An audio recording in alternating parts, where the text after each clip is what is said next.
Welcome to The Nation. I'm Rachel Smalley. At least 100 jobs gone at the Kawerau paper mill, 120 gone from Solid Energy, 65 jobs at the Tiwai Point aluminium smelter, and more jobs are at risk at a major mussel processor in Tauranga. So by anyone's measure, it hasn't been a great few weeks for manufacturing.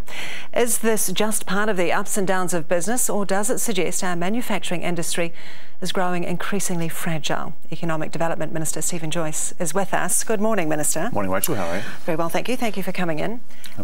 Earlier this month, when Norske Skog said it was going to shut down one of its machines at the mill, the government decided not to step in and not to do anything that could potentially save that scenario. Well, actually, why not? Well, I think firstly we are very involved with Norske Skog, have been for many years.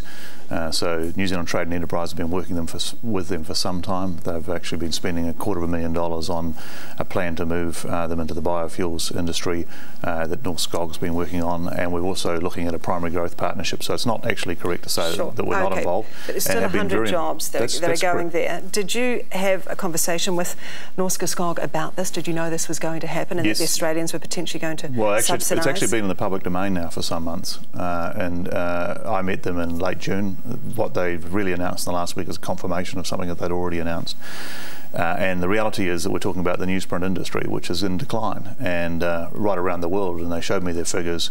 It's actually a decline that's speeding up, and we can see it every day. So we see the newspapers, and the most obvious one, the New Zealand Herald, is moving to a much smaller format, which just reduces the amount of newsprint that's required, and that's happening across the world. It's happening across Asia, and in Australasia there is a surplus of newsprint production, and the Norske Skogs of the world are seeing their newsprint production decline. So you can't change that. But the Tasmanians obviously see some value in it because they have subsidised to keep the business there. Did you consider doing it? Well, no, we didn't, and we weren't asked, and partly because Norske Skog are not interested in doing that in New Zealand, because that's most of their population base is in Australia, and so if they are going to do any of that, it'll be in Australia. But also ultimately the Australian governments, including federal and state, have to be accountable to their own taxpayers.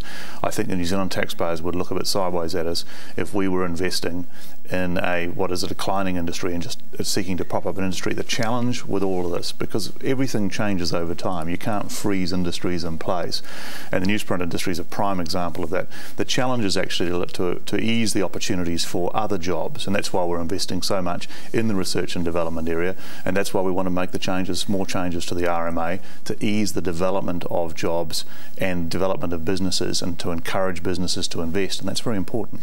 So does that mean the government doesn't really see a future in low-cost manufacturing? Oh, absolutely, it sees a future in low-cost manufacturing. It sees a future in manufacturing that's competitive on the world stage, and that's growing. And so you mentioned in your intro that the loss of jobs in some parts of the country. What you didn't mention is all the companies that are hiring. So I was in Christchurch on Thursday talking to the Tate CEO there. They are desperate to hire more engineers in Christchurch. Looking right around the country, there are definitely businesses that are screaming out to hire more high-qualified people. Okay, but what becomes of commodity manufacturing jobs? Well, it's very interesting. I mean, the trouble with the commodity-based stuff, of course, is that we're all subject to world prices. So what are we seeing at the moment? We're seeing, in the Australasian sense, we're seeing coal come down in price. We're seeing aluminium come down in price. Interestingly, methanol's been strong. So we've seen 500 jobs invested in Taranaki, setting up the second Methanex methanol train. That's been very busy for the first half of this year, and I understand they're looking at opening their third. Meanwhile, in Tiwai Point, we've got the issues with aluminium there, and coal on the west coast, which is actually, the coal price is lower than it has been on the historical average, but it's particularly lower than it has been during the boom years over the last few years. And these things are challenges the world over. They're not unique to New Zealand. Australia is dealing with the same issues now. They've had a dream run with their resources industries, but some of those areas of coal and iron ore are now coming off. The situation, though, is compounded, and you say you want businesses to be more competitive. The situation is compounded by the strength of our dollar, isn't it? Well, it is for some companies, there's no doubt about it. I mean, exporters, absolutely. Well, no, not all exporters, and then I think that's where it's wrong. A lot of exporters, I mean, every exporter, let's face it, likes a lower dollar. What they would love really is to have a lower dollar in which they sell stuff, because they'd sell their stuff for more, and they'd like a higher dollar for the stuff they buy. They'd like two exchange rates, and I'd understand that because I've been involved in an export industry myself. yourself, and you'd always love 2 exchange rates. Unfortunately, the world only gives you one. That's right. So, so their input costs are significantly lower. So if you take oil and gas and a lot of those things that come in on world prices, the input costs are lower. And yes, it's more challenging than some of the export costs or the sales costs, sales revenues that you get. But it is a mixed story. A lot of manufacturers doing very well, some struggling, particularly the more commodity-based ones. Most would want that dollar to be lower, though. That's a given. With respect, I don't know that it is a given. And if you actually do a survey around the place, yes, everybody wants to get more revenue for their products. Okay. But I was at Stabbycraft in Invercargill last week. They're selling their boats right around the world and doing it very successfully. And there's great stories of successful New Zealand manufacturers all over the country. John Key wouldn't be as optimistic as you. Earlier this week he said to the Wall Street Journal, and I quote, "We're concerned at the level of the exchange rate because we think that above 75 US cents it's very difficult for our export sector. It's at 83 cents well, now."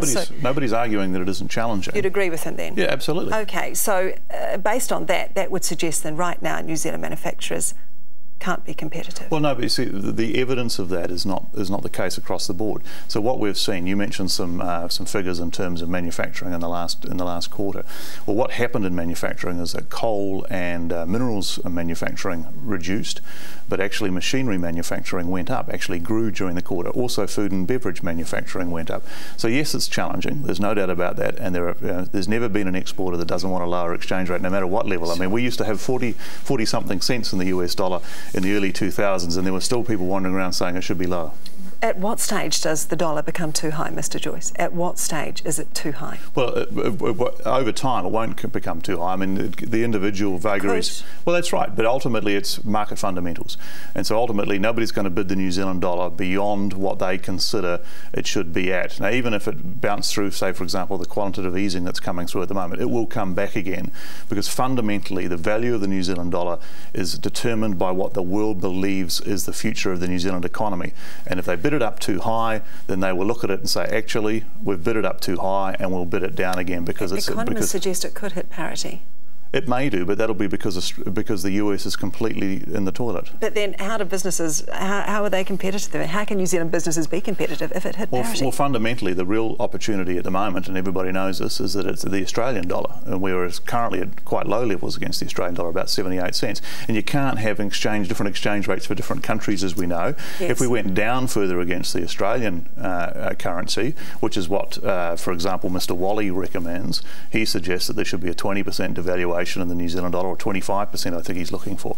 Well, that would put us at 58 cents Australia, which is just ridiculous. Okay. And also would put us against about 60 cents US, which people would say, well, that'd be nice.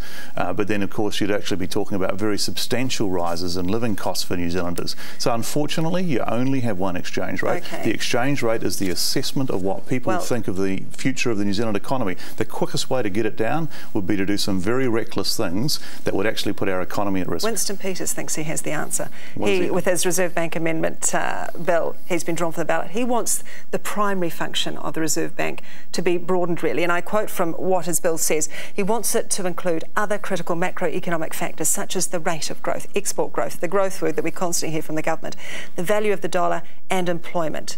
Well, but with the greatest respect to Winston, he's been around for 27 or 30 years. He might have some smarts about it. No, he's been around for 30 years. He's never come up with a solution. If there's a problem in this country, he's part of it, because he's been around for such a long time. He had a time as Treasurer, never promoted these views as Treasurer. So now, because he's worried, and because he's rightly worried about the commodity manufacturers, and I am too, he's promoting a snake oil solution that would achieve nothing. Okay, because here's the deal. His Amendment Act does have the support, though, in part, in general, by David Parker, the Labour Finance Minister. Sorry, that gives me no comfort whatsoever. We face competitive devaluation abroad and we ignore it at our peril. No, I'm sorry. It's truly ludicrous, and fundamentally it is a snake oil salesman solution.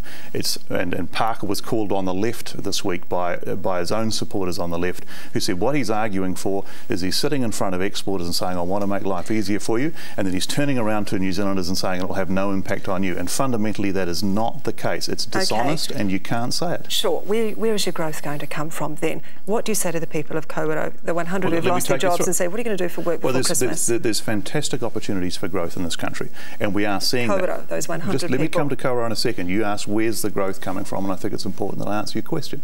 The growth is going to come from a range of industries, and it is coming. So we're having a very good run in food and beverage, and that will continue because ultimately the world needs more food. It will go up and down, but it will be very important. We also have opportunities in resources area, and I think it is important that we actually take the challenge of adjusting the Resource Management Act to provide those opportunities. So we have a potential loss of jobs, potential loss of jobs in Spring Creek, but we also have Bathurst Resources up the road, very keen to hire 250 million and still can't. That's right, and what I would like to see from the unions, for example, who are supporting these workers, that they turn around and say to their friends in the Labor Party, stop opposing RMA changes, because RMA changes are very important to get these extractive industries the opportunity to succeed. Now, if they're serious about jobs, and I believe they are, I believe they're focused on it, then they should actually sit down with the Labor Party or say publicly that they support the government's RMA changes to give firms the opportunity to invest more in businesses in New Zealand. Sure, but we also know that this week environmentalists have lodged more appeals. Well, that's right, and so but I'd like to hear more from the unions out in favour of those against the environmentalists, because actually you can't just say we want jobs, by the way we'll keep quiet as mice. But we've heard both from yourself on this programme and also Phil Heatley saying we're doing things for the RMA. We're not seeing anything. There's more appeals. There's nothing concrete. There's nothing tangible. No, well, just wait a few weeks. But there is definitely the changes are happening.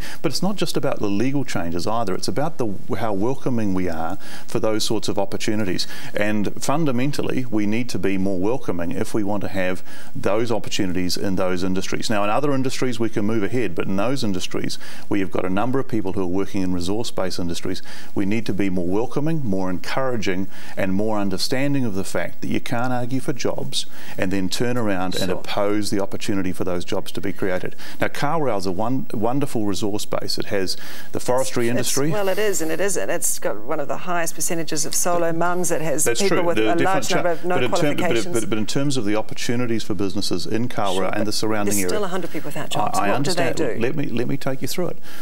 In terms of the Kawerau area, the fundamental competitive advantage, if you like, is the geothermal, which is under that plane there, and that's very positive. And frankly, North Skog are investing in that right now and building a new geothermal plant.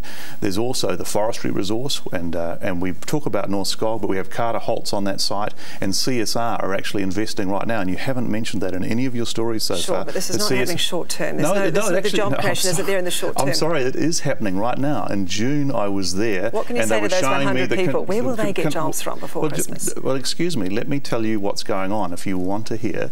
I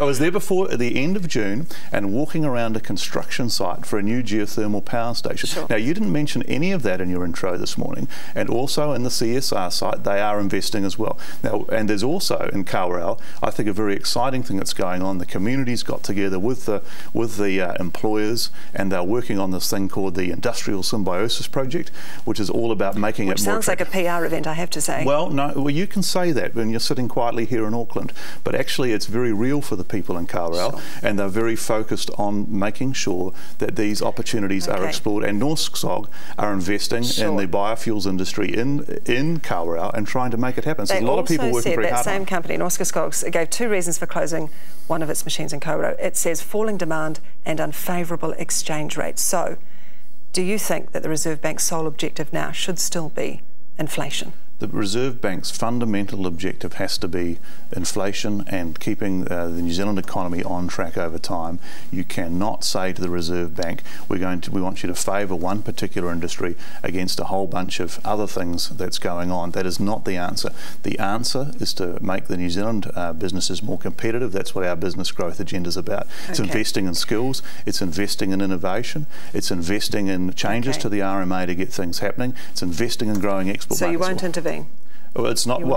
There's no plan to have any changes in the exchange rate because A, it's not possible, and B, if you talk to the Parkers of this world and John Wally at least has had the courage to come out and pick a number of what he would like to be at, but all the others, including Winston Peters, don't know what they think it should be because they realise that it's actually an impossible story to chase. It's effectively a bit of a snake oil solution, and it's actually trying to find a solution which isn't about rolling our sleeves up and getting on with the job. All right, Economic Development Minister Stephen Joyce, appreciate your time this morning. Thank you.